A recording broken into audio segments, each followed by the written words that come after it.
संज्ञा या सर्वनाम के गुण को बताया जाता है। स्वर्ण श्रृंखला यानी सोने की जंजीर। क्षितिज कैसा है? सीमाहीन है। भूखे प्यासे में द्वंद्व समास है।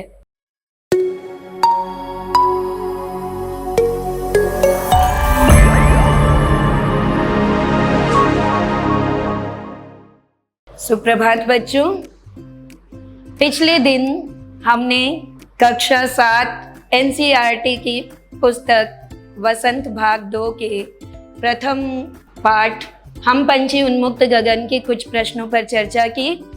आज हम भाषा की बात वाले प्रश्नों पर चर्चा करेंगे। स्वर्ण श्रृंखला और लाल किरण सी में रेखांकित शब्द गुणवाचक विशेषण हैं।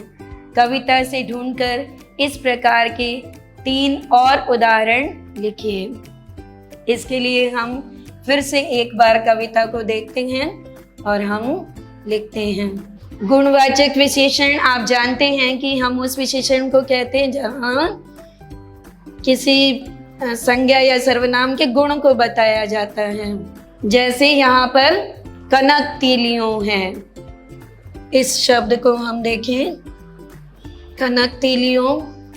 फिर कनक कटोरी, सोने की कटोरी। इसी तरीके का शब्द है स्वर्ण श्रृंखला यानी सोने की जंजीर। कुछ और शब्द हम देख सकते हैं कविता से।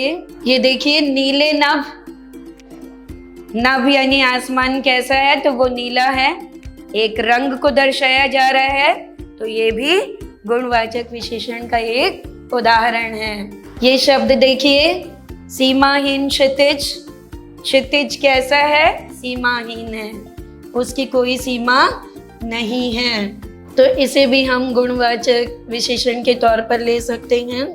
फिर से हम अगले प्रश्न की ओर बढ़ते हैं। भूखे प्यासे में द्वंद्व समास है। इन दोनों शब्दों के बीच लगे चिन्ह को सामासिक चिन्ह या योजक चिन्ह कहते हैं। इस चिन्ह से और का संकेत मिलता है, जैसे भूखे प्यासे, भूखे और प्यासे। इस प्रकार के 10 अन्य उदाहरण खोज कर लिखिए।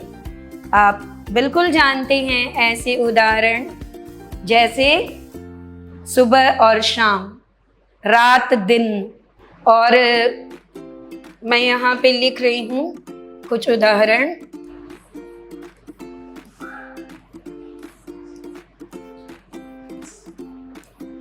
रात दिन,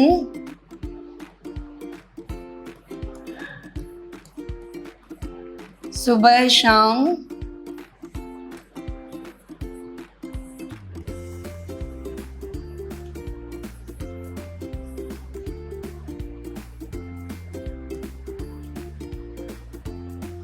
राजा रंक,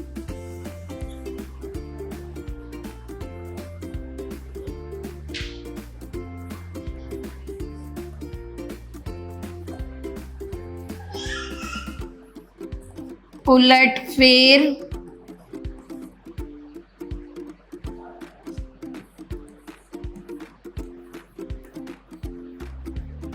दाल भात,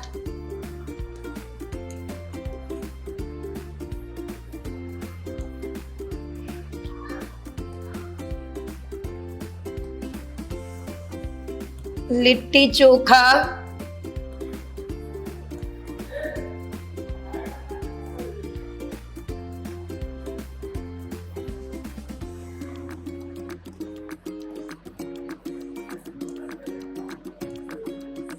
अमीर गरीब,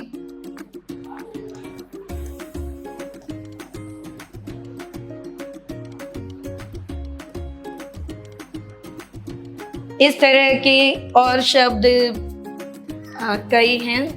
जैसे